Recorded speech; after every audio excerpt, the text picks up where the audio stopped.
Niños, ¿cómo están? Muy buenos días. Permítanme presentarme nuevamente. Mi nombre es Ronald Romero. Estaré a cargo de las materias de estudios y ciencias naturales en el presente año. A ver, chicos, como primer tema el día de hoy tenemos lo que es la polinización. Entonces, para lo cual, por favor, les pido que nos dirijamos a nuestro texto en la página que nos corresponde. A ver, chicos, tenemos en la página 8 y 9, tenemos la primera unidad que corresponde a las plantas, ¿ya? Entonces vamos a empezar, vamos hoy día vamos en esta presente unidad, vamos a visualizar lo que tiene que ver con lo que es la polinización y la dispersión de las semillas.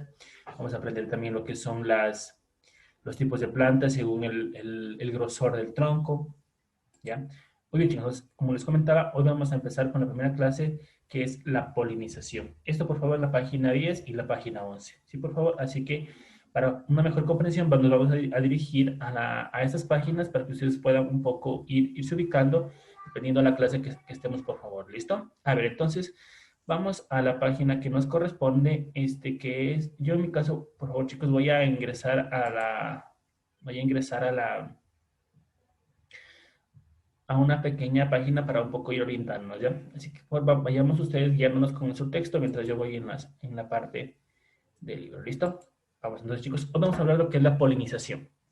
Pero en sí, chicos, ¿qué es la polinización? Pues la polinización no es otra cosa que la transferencia del polen desde las anteras al pistilo. Este proceso es indispensable.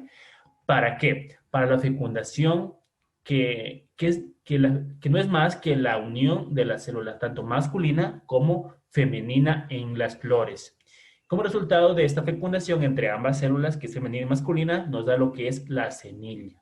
Entonces, esto, chicos, nos manifiesta que para que se pueda dar cualquier tipo de semilla en una planta, tiene que haber la intervención de ambas células sexuales, la célula femenina como la célula masculina. ¿Listo? Si no existiese esta polinización, las flores no serían fecundadas y por ende no habría frutos y no habrían semillas y se interrumpe el proceso de reproducción de las plantas. Para que se den cuenta lo importante que son las plantas para la vida de cualquier ser vivo, ¿sí? ¿Por qué? Porque si no hubieran las plantitas, si no se diera en sí la fecundación entre estas plantas, no habrían lo que son los frutos, como no habrían mangos, no habrían aguacates, no habrían naranjas, no habría ningún tipo de fruta, ya que todas estas plantas atraviesan por el proceso de fecundación, perdón. ¿Listo? Entonces, una vez que entendemos eso, vamos un poco a orientarnos en lo que son las partes de la flor. ¿Listo? Recordemos que la fecundación es un proceso que solamente se da en la parte de la flor. Entonces, la flor es la encargada de la reproducción de las plantas. ¿Listo? Entonces, una parte de la flor que posibilita lo que es la fecundación es el estigma. El estigma no es otra cosa que un abultamiento en la parte superior del pistilo. Es como una antenita que sobresale. Ese, chicos, es el estigma. ¿Listo? Seguimos con otra parte son los estambres. Los estambres son como una especie de antenitas a los lados del pistilo que son pequeños sacos llenos de polen que contienen los gametos masculinos, ¿ya? Entonces, en los estambres es donde se ubican las células sexuales masculinas y estas se esparcen o dispersan dependiendo a la gente que participe. Pues luego vamos a ver lo que son los agentes polinizadores, pero más o menos aquí dependiendo si es que el viento traslada ese polen o esas células sexuales masculinas a otra planta o lo traslada a cualquier tipo de animal, ya, pero es aquí en esta parte donde se ubican lo que son las células sexuales masculinas que son las encargadas de la fecundación. Otra parte de la flor también indispensable para que se produzca la fecundación o la polinización es el pistilo. El pistilo no es otra cosa.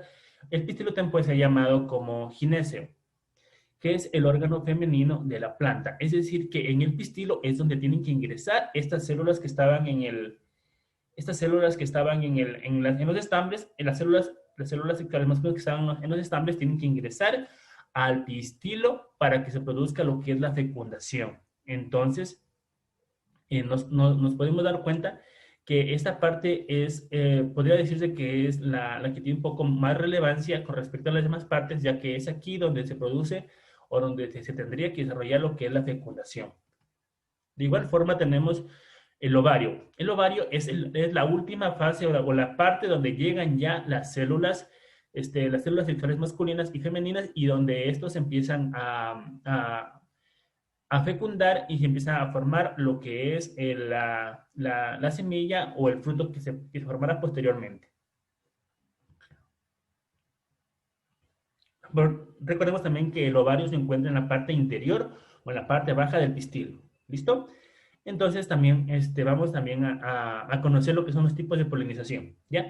A ver, chicos, aquí tenemos en total 3 tipos de polinización. Tenemos polinización directa, polinización indirecta o polinización artificial. Empezamos, por favor, con lo que es la polinización directa o también llamada autopolinización. ¿Qué ocurre si el polen es transferido desde las anteras al estigma de la misma flor? ¿Sí? Esta flor se convertiría en una flor hermafrodita, ya que esta se puede producir sola, sin necesidad de que haya ninguna intervención de otro ser vivo, ¿ya? Entonces, como nos comenta, la polinización directa es aquella en la cual el polen de una flor se fecunda a sí misma. Es decir, que no hay la intervención de otra flor. ¿Listo?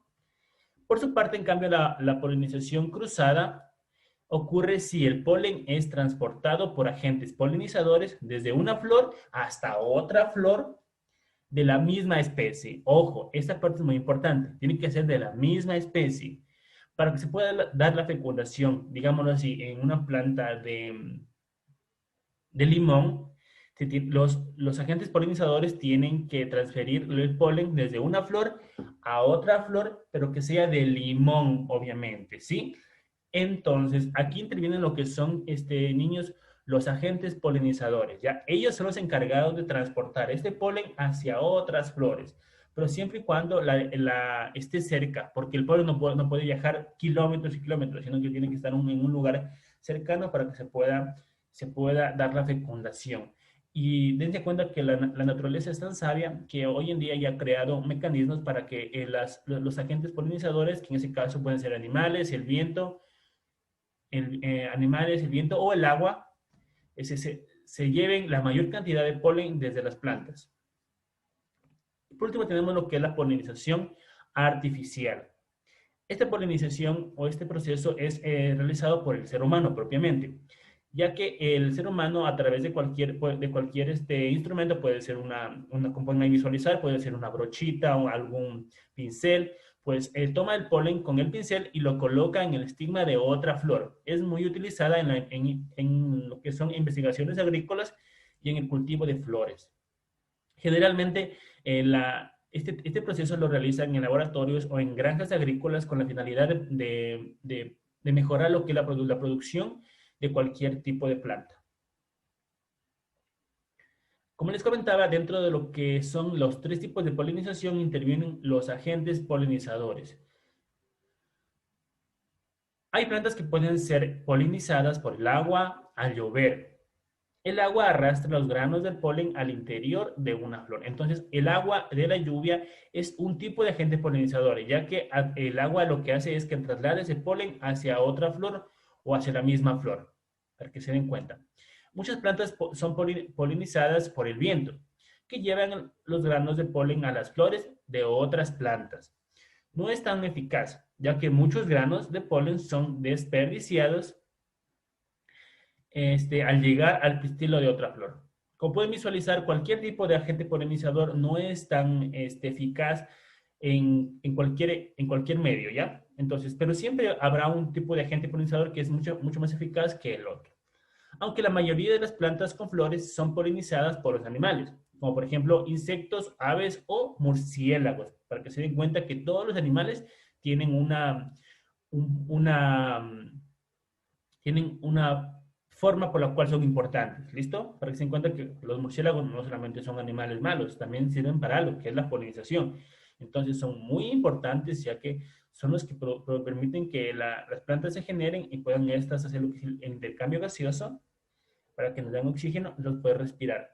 ¿Listo? La polinización realizada por animales es sumamente eficaz. Entonces, si hablamos de los 3 tipos de polinización, perdón, de los 3 agentes polinizadores, como son el agua, el viento y los animales, decimos que los animales son los agentes más eficaces al momento de transportar o al momento de la polinización. Pues las flores han desarrollado adaptaciones para que el animal polinizador se lleve la mayor cantidad de polen, ¿sí? Entre los agentes polinizadores tenemos lo que son las abejas, que son las más importantes de todos los animales que realizan lo que es el proceso de polinización, ya que estas son las encargadas o son las más numerosas en lo que respecta a los agentes polinizadores y son las que mayor intervención tienen al momento de la polinización entre flores o entre plantas. Aunque hoy en día, debido a la ignorancia de las personas, muchas personas matan a las abejitas y se ha comprobado que las abejas son sumamente importantes para la vida de nosotros, ya que estas intervienen en el proceso de polinización de las plantas, lo que posibilita que las plantas existan y podamos nosotros respirar el oxígeno que ellas generan propiamente. Muy bien, chicos, entonces esto corresponde a lo que es el proceso de polinización que hemos visto en la presente clase, chicos. Ya, entonces, eso propiamente, cualquier situación, por favor, que necesiten, estamos aquí en contacto. Listo, chicos, gracias, que tengan un bonito resto de día, se me cuiden muchísimo y hasta luego.